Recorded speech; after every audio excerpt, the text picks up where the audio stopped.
about the headset. This is an SM-39 headset. It's our new touring and performance headset. Basically, as you can see, it has a rigid gooseneck frame. It contours along the jawline. It's a very robust cardioid pattern. So you have rejection on the off axis at certain frequencies up to about 20 dB.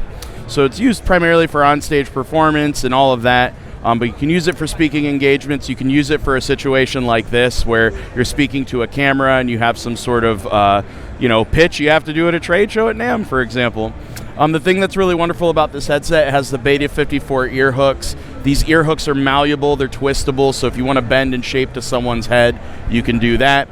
Obviously, you have the bottom part of the headset frame sits up against the neck, so it has security to it. On the back, you have the DH5 throughway for the cable. You have the J-hooks from the DH5. And then you also have this wonderful straight bar here on the side.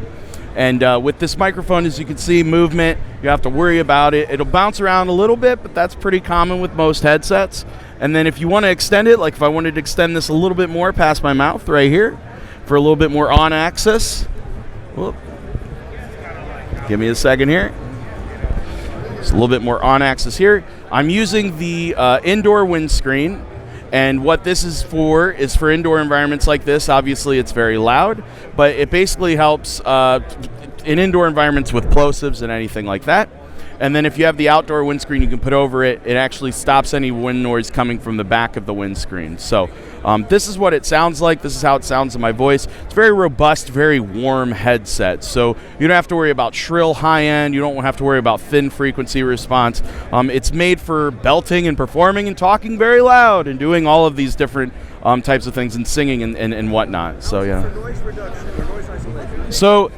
So it's a cardioid pattern, so it is directional. So basically anything behind the microphone for like on-stage monitoring or just in any loud environments on stage, it does have that rejection from the back of the microphone like any directional microphone would. Cardioid pattern is not as tight as a super cardioid, but we have a really high rejection rate. It's a really small, wonderful condenser cartridge that we manufacture at Shure that we implemented with this headset, and we also implemented in the WL185, 84, and 83. Those new variants from last year. So What does it take in terms of power requirement? power requirement is 48 VDC phantom power, standard condenser cartridge. Nothing out of the ordinary when you're looking at a headset like this. Any body pack or XLR preamp or mixer should be able to supply the sufficient power needs. If you are plugging it into a body pack, there is a 5-volt DC bias max for the cartridge, but if you're using a TA4F or Limo, usually most of the time with our body packs it should be fine. Obviously you want to check power requirements with other competitors, but if you're looking at plugging it wired into an XLR preamp or a mixer, 48 VDC should be just fine. It's nothing too out of the ordinary with that. How would the sound be different if you were using it wired directly into a mixer rather than wireless? That's dependent on the wireless system. So Axion is a digital wireless system. It's our top line. How you're hearing it now, it's extremely linear. So you don't have a lot of coloration. You have this very direct response. And with the RF frequency and managing all of that, you don't have to worry about like companding or anything along those lines. If you go down to a BLX series, obviously it's going to have a little bit of coloration to it. Might not have some of the high-end response just due to the difference in transmission and also quality of system. Our entry-level systems aren't going to have the kind of robust high-end specs that most customers would need with an Axion, but a BLX is a great system for performing and all of that. If you plug it into an XLR preamp, if you do anything on the mixer, if you keep it at 0 and you don't have any, if you hit the gain requirement on something like an Axion system or a digital system, they're going to sound fairly the same. How does it compare to the predecessor, the SM-35? The SM-35 uses a different cartridge. It's an older WL185 cartridge. You're going to have some more extended specs on this one. They're going to be relatively similar, but also at the same time, this has like hydrophobic nano coating. You have more that you can do with the headset. It's made more for security. The SM-35 is more of like an entry-level headset when you're looking at that. And then we also have the 31FH, which is a fitness model, which has kind of the same, it doesn't have the same cartridge, but it operates sort of similarly. So this, if you have an SM-35, you want something that has a little bit more detail, something that has an all-metal construction, sits over the ears, regression, this ability to adjust the boom, the ability to do this with your sidebar and all of that. Basically, this is kind of like the step up for professional performers. Is it collapsible? Does that make it away? It is not collapsible. Neither one of them are collapsible. How does it compare to a lighter weight wire mounted Beta something? Oh, so something like a Beta 54 or Twinplex.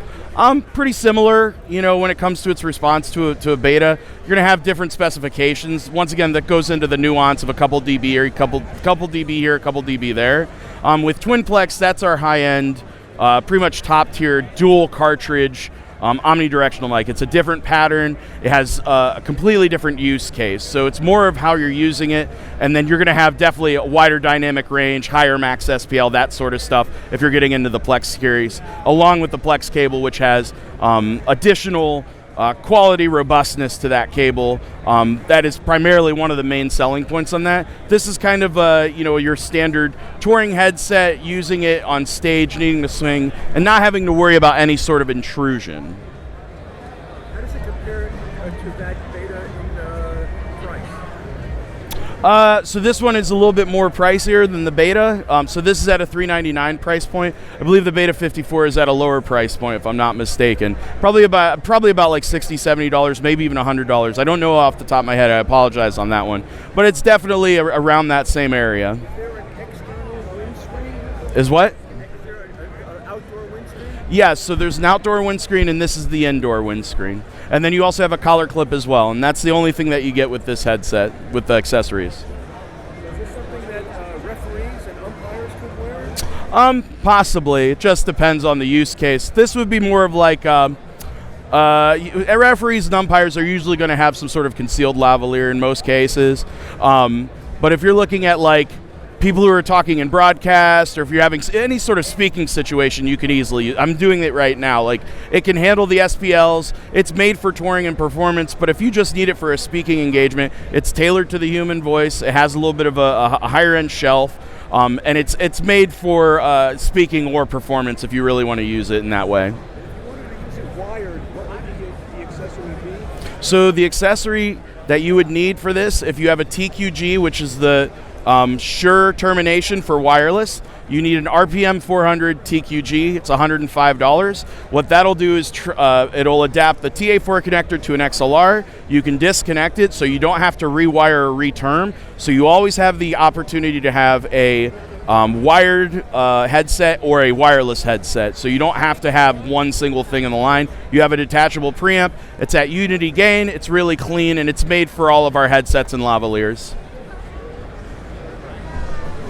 Awesome.